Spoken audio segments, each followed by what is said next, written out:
Notre conférence de presse de ce jour est intitulée « Carnage du 30 août 2023 à Goma, la responsabilité du président de la République et du Premier ministre devrait être engagée. »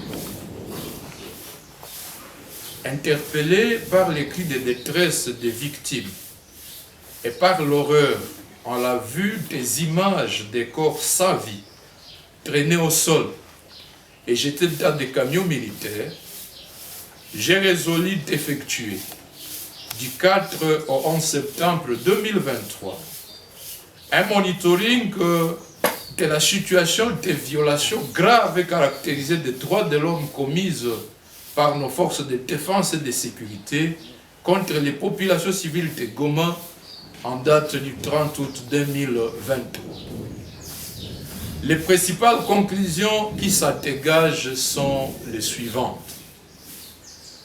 Primo, le carnage commis par les FARDC contre les adeptes de la confession religieuse FNJMN Asbel à Goma en date du 30 août 2023 est le paroxysme d'une chronique de répression sanglante, des manifestations pacifiques portant revendication du droit à la paix et à la sécurité des populations du Nord Kivu sous le régime de Félix Tshisekedi.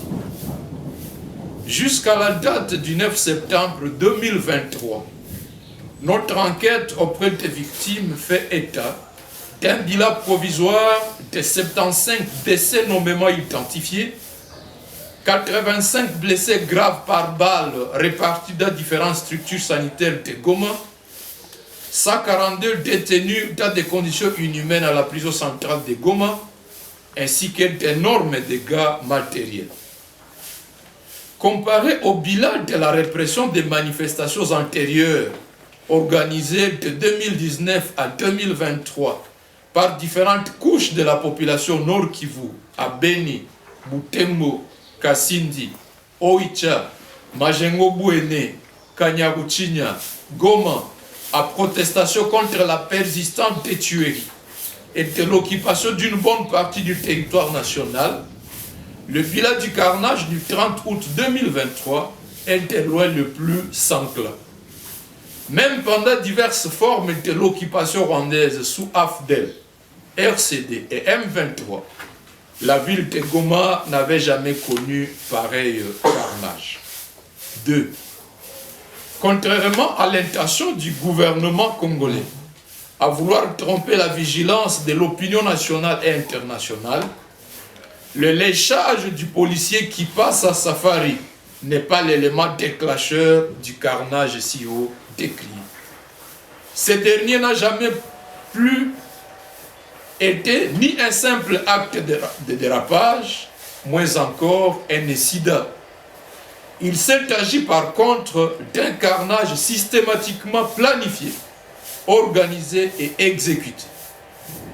En fait, tel qu'on peut le constater dans la chronologie des faits ci-dessous développés, 3 attaques meurtrières exécutées par les forces de défense et de sécurité avaient déjà précédé le léchage du policier qui passe à Safari.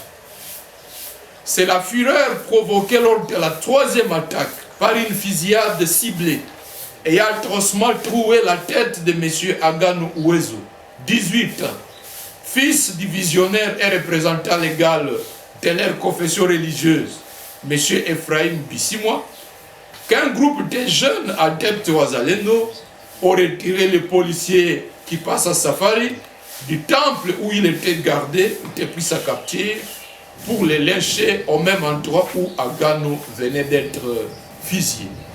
Nous déplorons ce meurtre. 3. Les 2 épicentres du carnage du 30 août 2023, à savoir l'entrée au hôpital Sebseando sur avenue de la Conférence, au quartier Keshego, et le croisement des avenues Vichumbi 2, quartier Nyabushongo, commune de Karisimbi, et Bishusha, village Ngangi 2, groupement Munigi, à chefferie de Bukumu, sont éloignés de 6,7 km de la frontière avec le Rwanda. Comment peut-on imaginer qu'une marche de dissuasion contre les forces spéciales rwandaises prétendument déployées à la frontière rwando-congolaise puisse se tenir sous un format de carnage au quartier Nosho et Nyabushongo dans la partie ouest de la ville de Goma, alors qu'aucune colonne de FARDC à dissuasion n'a été visible dans la partie est frontalière avec le Rwanda, notamment sur l'artère allant de la Grande Barrière à l'aéroport de Goma.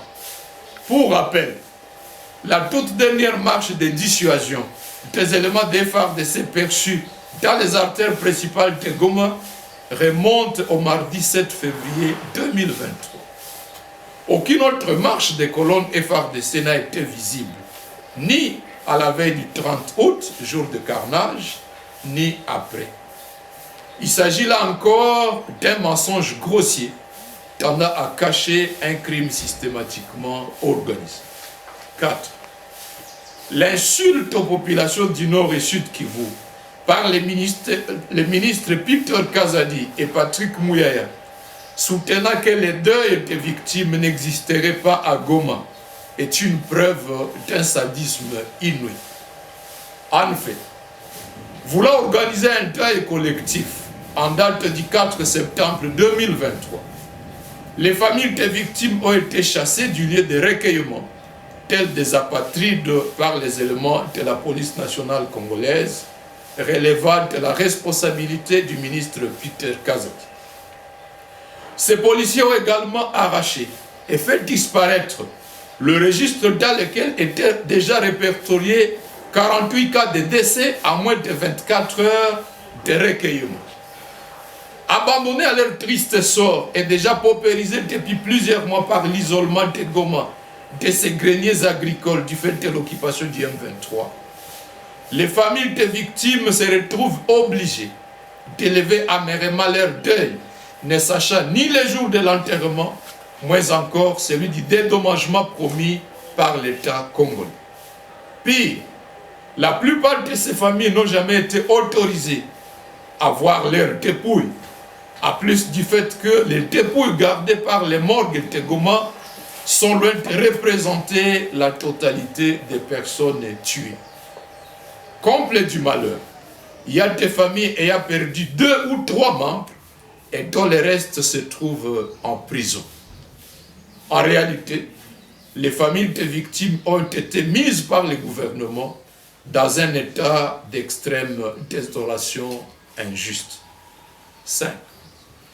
Déjà que les conditions de détention à la prison de Goma sont très déplorables, y ajouter 142 détenus en un coup, sans la moindre assistance, est une grave violation des droits de l'homme qui s'ajoute au carnage.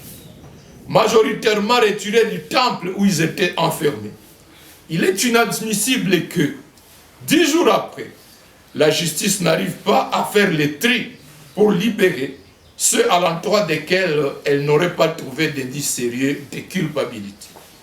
Bien plus, même les 29 mineurs identifiés parmi eux n'ont pas été libérés jusqu'à ce jour. Quel arbitraire. 6. Eu égard à l'extrême gravité des faits, au-delà de l'interpellation et la mise à la disposition de la Cour militaire du Nord Kivu, de 2 officiers de FARDC, à savoir le colonel Kamamba Mikombe Mai, commandant de la brigade interarmes de la garde républicaine à la province du Nord Kivu, et le lieutenant-colonel Bawili Mbolitini Donatien, commandant du 19e régiment de la garde républicaine, pour crime contre l'humanité par meurtre, la responsabilité pénale de tous les donneurs d'ordre devrait être impérativement engagée. 7. À cet effet, l'ordonnance numéro 13-063 du 17 juin 2013 portant organisation et fonctionnement de la garde républicaine dispose à son article 10 alinéa 1er, je cite, « Sur le plan des opérations, le commandement de la garde républicaine relève du président de la République. Fin de citation. Raison pour laquelle j'invite les deux chambres du Parlement à se réunir en congrès. Dès la rentrée parlementaire prévue le 15 septembre courant, afin de voter la décision de poursuite ainsi que la mise en accusation du président de la République et du Premier ministre devant la Cour constitutionnelle pour haute trahison, conformément à l'article 165 de la Constitution qui stipule que, je cite, « Il y a haute trahison lorsque le président de la République a violé intentionnellement la Constitution ou lorsque lui ou le Premier ministre sont reconnus auteurs, co-auteurs ou complices de violations graves et caractérisées des droits de l'homme, de cession d'une partie du territoire national. » Et dans le cas du carnage du 30 août 2023 à Goma par la garde républicaine, il s'agit bel et bien de violations graves et caractérisées des droits de l'homme. 8. La responsabilité du Premier ministre en tant que chef du gouvernement s'établit par sa volonté d'obstruer et de détruire toutes les preuves du carnage de Goma, ainsi que par plusieurs manquements graves dans les chefs de certains membres du gouvernement. Citons à titre illustratif. Le vice-premier ministre et ministre de l'Intérieur et Affaires coutumières. Premièrement, il a banalisé les carnages commis par les forces de défense et de sécurité, sous prétexte de l'interdiction de toute tentative de manifestation sous un régime d'état de siège. Ces propos violent les prescrits de l'article 61 de notre Constitution, qui protège le droit à la vie, même lorsque l'état de siège ou l'état d'urgence aura été proclamé. Deuxièmement, il a menti que les forces spéciales ayant commis les carnages seraient déployées rwandaises, prétendument déployées à la frontière rwando-congolaise. Tertio, il devra prouver en quoi la police aurait été débordée par une marche qui n'avait même pas débuté pour faire appel à la garde républicaine. Le vice-premier ministre et ministre de la Défense est ancien combattant. L'article 2, alinéa 2 de l'ordonnance numéro 21, barre 016 du 3 mai 2021, portant mesure d'application de l'état de siège, dispose, je cite, « Dans l'exercice de leurs fonctions, le gouverneur relève du ministre ayant la défense nationale dans ses attributions. » Fin de citation.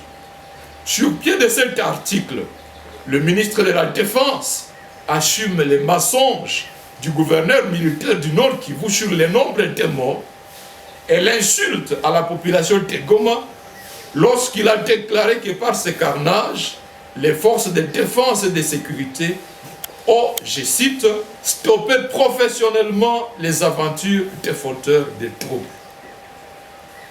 Le ministre de la Communication et Médias, primo, il a renchéri et relayé audacieusement les mensonges du ministre de l'Intérieur, d'après lesquels le léchage du policier Safari serait l'élément déclencheur du carnage, alors que plusieurs attaques des forces de défense et de sécurité contre les populations l'avaient précédé.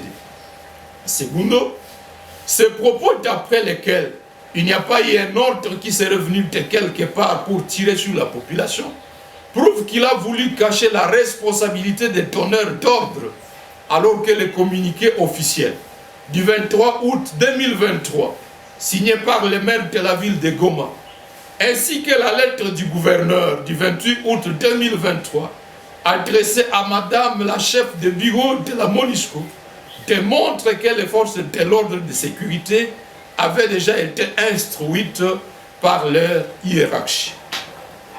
Le ministre des Actions humanitaires, jusqu'à ce jour, il n'a vu aucune nécessité à pouvoir assister les victimes du carnage perpétré par les forces de défense et de sécurité contre les populations de Goma. La charge de l'organisation des deuils a été entièrement abandonnée aux familles des victimes jusqu'à ce jour. Le ministre des Droits humains, il est reparti paisiblement de la ville de Goma sans avoir pris aucune mesure pouvant arrêter la perpétuation de graves violations des droits humains à l'égard des détenus, des personnes blessées, des familles dont les membres sont portés disparus jusqu'à ce jour. Le ministre de la Santé, il a laissé pourrir les corps des victimes alors qu'il y a une procédure judiciaire en cours et ça permet aux familles d'accéder à leurs dépouilles. Le ministre de la Justice, enfin, face à un massacre à grande échelle, il n'a pas facilité une mise en condition conséquente à l'appareil judiciaire du Nord Kivu pour être en mesure d'établir la vérité à toute indépendance. Il est à déplorer, à titre illustratif, l'absence des mesures de protection des différentes scènes de crimes, des déploiements des médecins légistes, du recours aux spécialistes en balistique, etc. 9 afin. Les manquements graves ici cités démontrent une participation criminelle du gouvernement dans le carnage des populations civiles à Goma. Ceci devrait interpeller la conscience de chaque député national et sénateur dès la rentrée parlementaire prochaine à se battre pour exiger au gouvernement de la République de rendre compte du carnage de Goma et d'en tirer toutes les conséquences. En attendant, le bon sens commanderait au président de la République et au Premier ministre de démissionner avant toute poursuite judiciaire. Je vous remercie.